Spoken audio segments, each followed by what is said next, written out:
Hi and welcome. Let us begin from the very basics. Let us try and understand what exactly do we mean when we say systems thinking. Now, to understand systems thinking, we need to first understand what is the meaning of systems. All right? The meaning of thinking you already know. So, we will understand what is the meaning of systems, and then we shall try to understand the difference between systems thinking and linear thinking.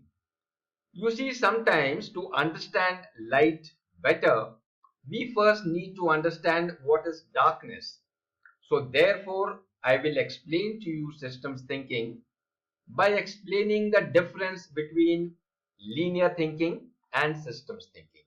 Okay, so let us first try and understand what is the meaning of a system. See, what you see on the screen here, it is basically a clock mechanism which you can consider as a system. Okay, so a system is basically a set of interconnected components that work together for a common purpose or to achieve a desired outcome. What you see here are all physical parts of the machine. But in a system, all components need not necessarily be physical, like this machine. The components can be conceptual, like a process or some policies, or the components can also be social, like people or a team of people. All right. But the key factors are that all the components are interconnected, whether they are mechanical parts, machines, human beings, policies, they are all interconnected and they affect each other. They affect one another. All right. The second thing is that all components work together. No component works in isolation. They work together as a team, as a system. All right. And the third thing is they work for a common purpose.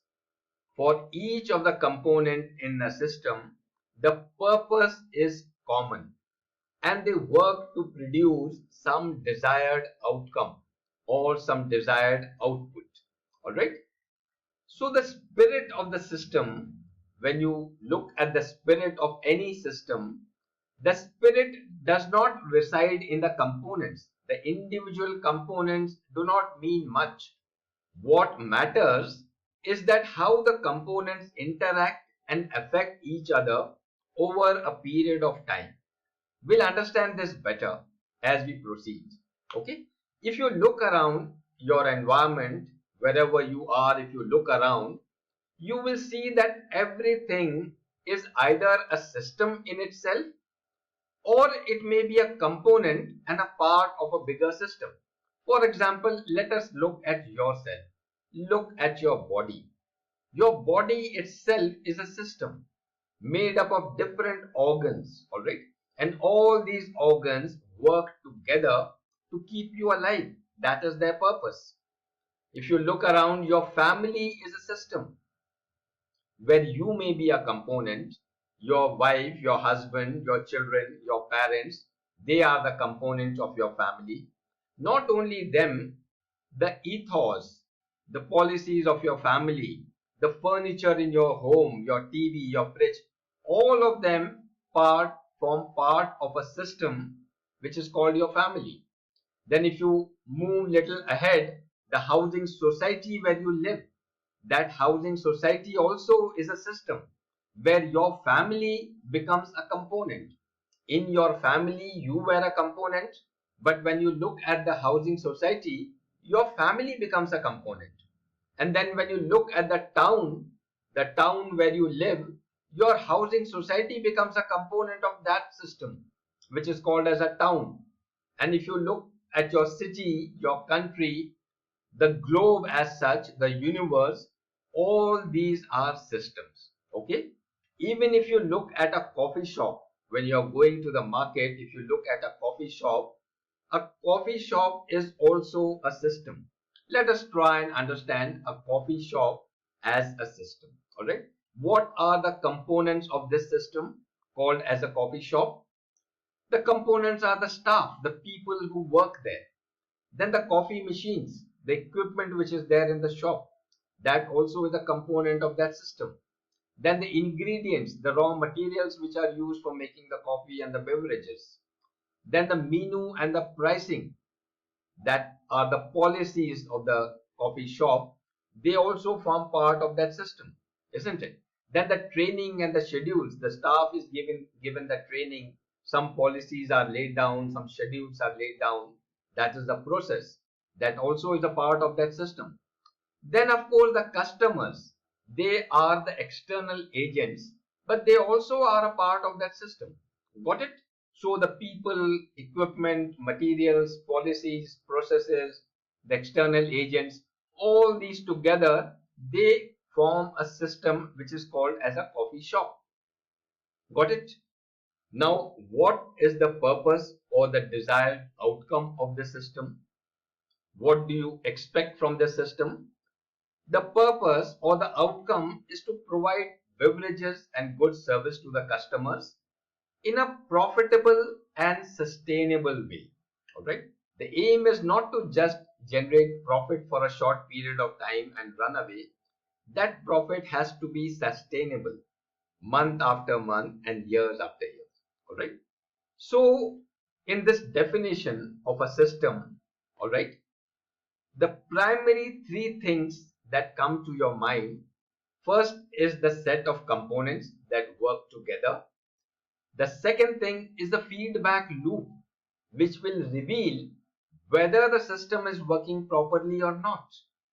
And the third thing is the outcome or the output which the system gives.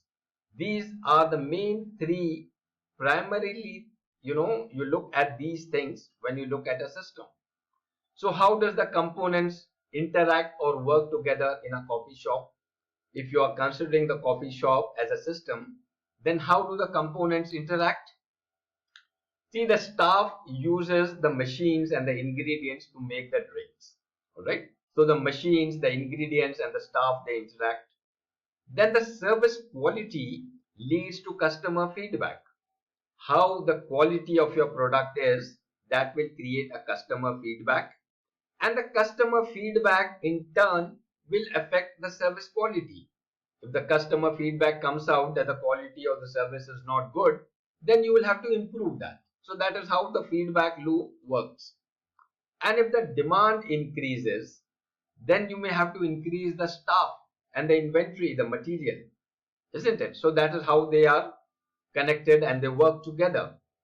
And the weather is the external, something which is affecting your system. If the weather outside is very cold, then it may increase the footfall in your shop. People will come to drink coffee. But if the weather outside is very hot, then the footfall may not be much. So that is how, the external weather also becomes a part of your system. And what is the feedback loop? See, if the sales drop, if the sales are not good enough, then the management will try to find out as to why the sales are dropping. The management may change the price, they may change the promotion, they may even change the staff, or they may do something else depending on the feedback. All right. And the customer's complaint will trigger the quality improvement. If there are complaints from the customers, then the management will be forced to improve the quality. So that is how the feedback loop will work. And what is the outcome? The desired result? Of course, as we have talked about, the outcome has to be a great customer experience. But you see, this great customer experience that we talk about, it is not just about the coffee or the service. It is about how everything together works in harmony as a system. The coffee in itself or the service in itself does not matter much. How everything works together as a system, that will ultimately decide your profits and the sustainability of your profit. For example, let us say that if the coffee is great, but the service is bad, Will it give a great experience to the customer? Obviously not. Or let us say the coffee is great, the service is also great, but the ambience is bad. The interior of the coffee shop, that is not very conducive. The chairs are broken, the fan is not working or the AC is not working. It is not properly lit. Ambience is bad. Then will it serve the purpose? Will it give a great experience to the customers? Obviously not. Or let us say that everything is great, but the price is too high. Again, will the customers be satisfied if the price is too high? Or let us say that the price is also less. Everything is great, the price is also less, but the staff is underpaid. Will it serve the purpose? Will it give a good experience to the customer? If the staff is underpaid, then they will always be with a grumpy face. They will not be having a cheerful smile on their face. The customers will not be happy looking at such moron staff, isn't it? So in the beginning, we said that, a system is a set of interconnected components that work together for a common purpose or to achieve a desired outcome. That is what we said. But now in context of a corporate business like a coffee shop, here you can also define system as a dynamic structure of independent people, tools, policies, and feedback mechanisms that collaboratively serve customers and achieve business outcomes. So if you look at these two definitions, they convey the same spirit. So depending upon what you do, what is your business or what is your profession, you can appropriately devise a definition for your system. Got it? But don't worry about the definition. Try to understand the spirit of what we are discussing here. So in the next lesson, we shall try and see how systems thinking differs from a linear thinking. I hope the meaning of the word system is very clear to now. All right.